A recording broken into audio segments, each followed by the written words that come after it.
It's the dream of millions of people, complete self-sufficiency, to grow all of their own food and never have to take a trip to the grocery store.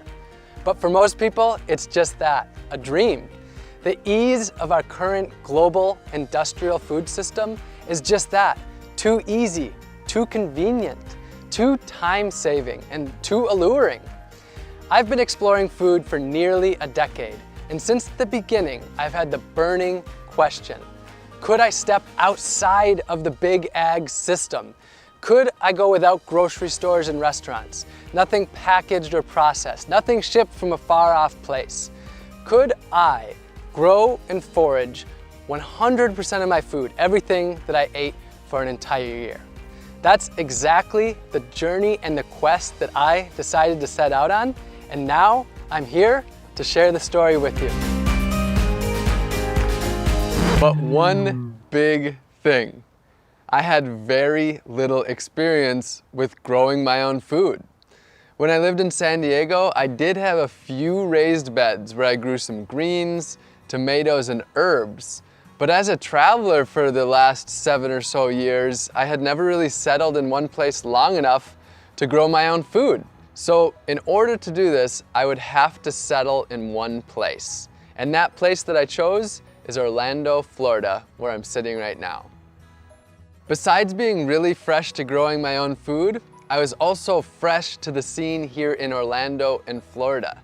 And I was giving myself just 2 years here before hitting the road again. So I had to get planting as soon as I landed here.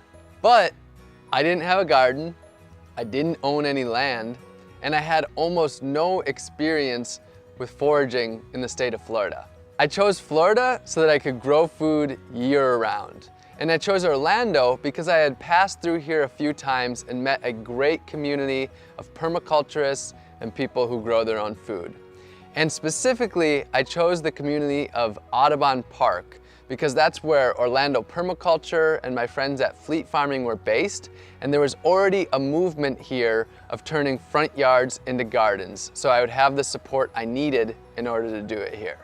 I quickly got to work meeting people in my neighborhood and proposing the idea to them of turning their front lawns into gardens. It really wasn't hard to find takers because it was a pretty sweet deal. Their boring lawn would be turned into a garden, I'd do almost all of the work, cover the costs, and they could eat all the food they liked right from their front yard. In fact, I quickly had a list of lawns longer than I could handle. The transformation was amazingly quick, and within just a few months, I was growing more food than I could eat myself and sharing it with friends in the neighborhood. I ended up creating 6 small plots, all within easy cycling distance of each other. I was just figuring out what I was doing the whole time.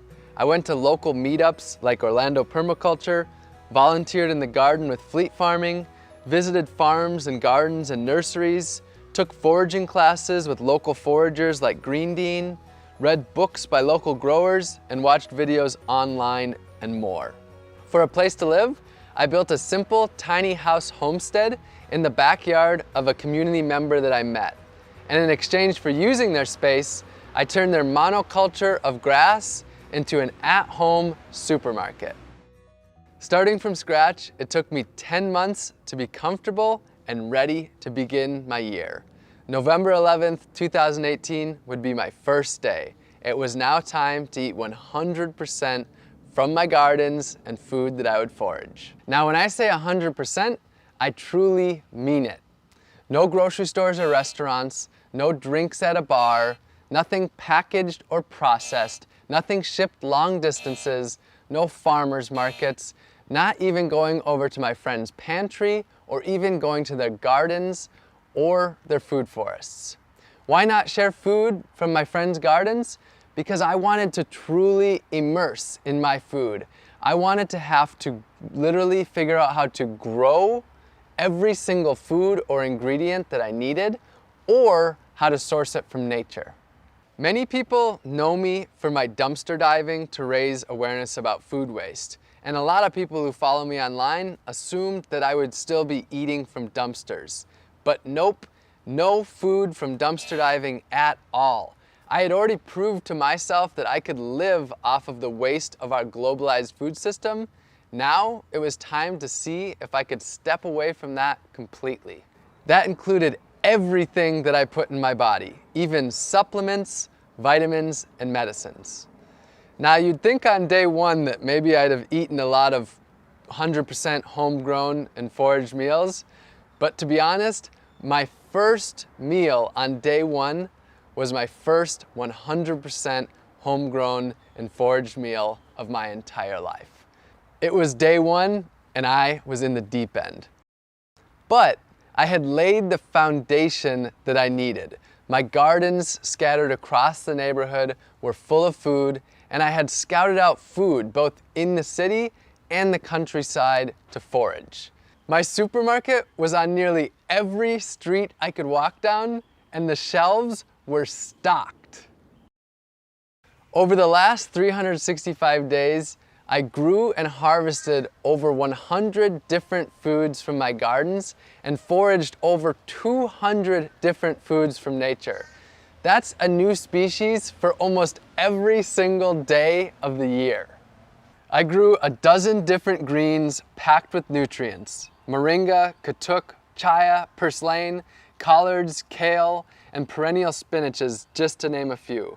I grew sweet potatoes, cassava, and yams for my main caloric needs, pigeon peas and southern peas for protein, delicious fruits like papayas and bananas, Seminole pumpkins, carrots, eggplants, just to name a few vegetables, and garlic, onion, peppers, and many herbs to add flavor and nutrition to all of my meals. And I raised bees for honey to satisfy my sweet tooth, which, believe me, I do have quite the sweet tooth. All of the bees that I stewarded were rescued with my friend Dennis the Bee Guy from locations where people didn't want them living, such as in the side of their homes. I harvested giant wild yams from the woods, picked coconuts to make coconut milk, butter, and coconut curries, foraged from fruit trees in the wild, growing in public parks, and in the city with the bounty of fruit falling onto the sidewalks. And of course, wild bananas too. I caught fish from the oceans, lakes, and rivers, and even harvested deer that had been hit by cars during my visit to Wisconsin. I harvested over 20 species of mushrooms in the woods, picked nutritious plants that people call weeds that they walk by unknowingly or even constantly battle with in their yards and gardens. My caffeine came from the native Yaupon holly tree that I made a tea from, and I even harvested my own sea salt from the ocean by collecting the water, boiling it down in a pot until I was left with just the sea salt for my meals. I grew and foraged all of my own medicine and vitamins too. I grew fresh turmeric and ginger in my gardens, foraged elderberries from the wild. I harvested reishi mushrooms and herbal teas, and grew moringa, also known as the vitamin tree, to make an easy to travel with multivitamin powder. But most importantly, my food was my medicine. It's a different way of thinking for most people, but even the weeds that grow just outside of our doorstep are some of the most nutritionally and medicinally dense plants on Earth. For the last year, nature has been my garden, my pantry, and my pharmacy. With the seasons, my foods varied greatly. I cooked up dozens of different healthy meals, fermented foods like sauerkraut with my homegrown cabbage and herbs, and fermented delicious beverages like honey wine and ginger beer, and whipped up delicious desserts and ate the healthiest food of my entire life. This was food that I could feel truly good about eating. It was all local, all natural, and all organic. I made it through the entire year without using a single pesticide. Now sure, I had my problems with pests, like when the cucumber worms decided to attack my Seminole pumpkins. But when I was growing over 100 different foods, if the pests were attacking 4 or 5 of them, I still had 95 other foods that I could eat. Just as importantly though, I chose to grow the plants that thrive in this environment.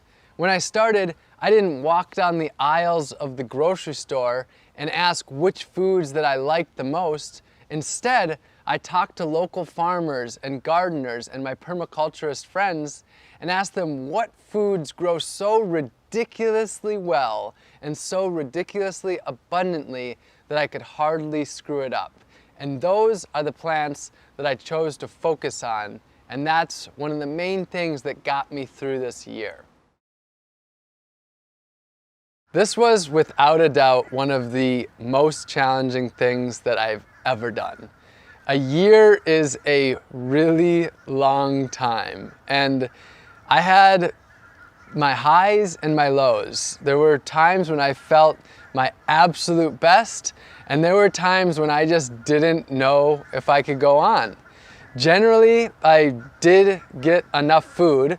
My weight stayed the same about the entire time, so I did have enough calories, but there were times when I felt like I was really deficient, mostly in fat and protein. Those were the times when I found it really hard to want to keep going.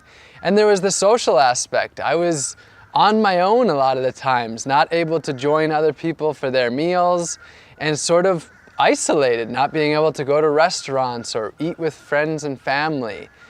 Overall, with all the ups and downs, the year went about as well as I could have possibly hoped. I maintained my body weight throughout the year, and I never got sick once. And I really attribute that to my food being my medicine. I think that nature is able to provide for our basic needs, and I trusted Earth. I trusted nature.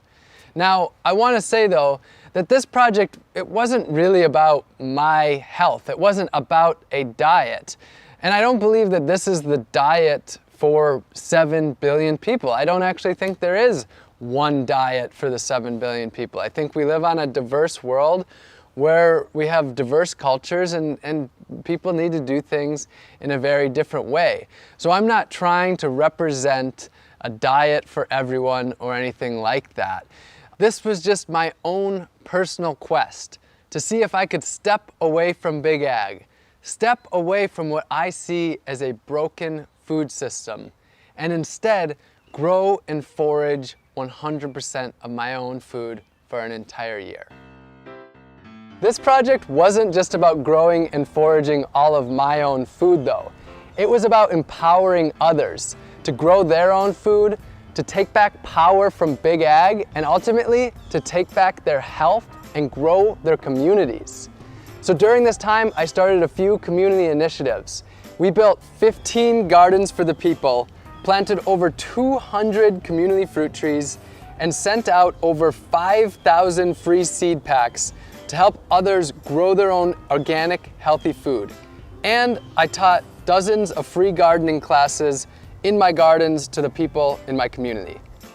I'll be honest though, I do have an agenda. I want you to question your food.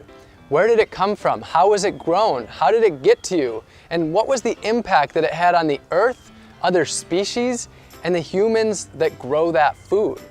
And if you don't like the answers that you find, I want to empower you to change them. The good news though is that you don't have to grow and forage all of your food. The solutions are there in your community. You can grow a little bit of your own food, maybe an herb garden on your windowsill, or some pots of tomatoes and basil on your balcony, or a raised bed in your front yard. And if you don't have any space at all, you can join a community garden. You can source your food locally and purchase from local farmers and gardeners. The farmers market is a great place to start. You can buy whole foods and cook more, rather than packaged processed foods that leave trash behind. And you can work with your community to make healthy foods for people in need, grow a garden for your elderly neighbor, or start a grassroots organization to harvest the fruit trees in your community to distribute it to others. And this doesn't need to be a lonely journey. For most of us, food is at the center of our lives, and we can do this together in our communities. My year is over, but my journey of food has just begun. A book is in the works, and 100% of my proceeds will be donated to organizations working on the food solutions. And I'll be here online sharing inspiration and education on how you can get involved in gaining food freedom.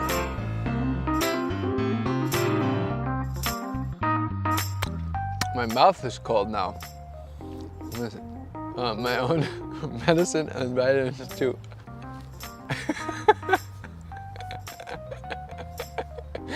All right, make note of that.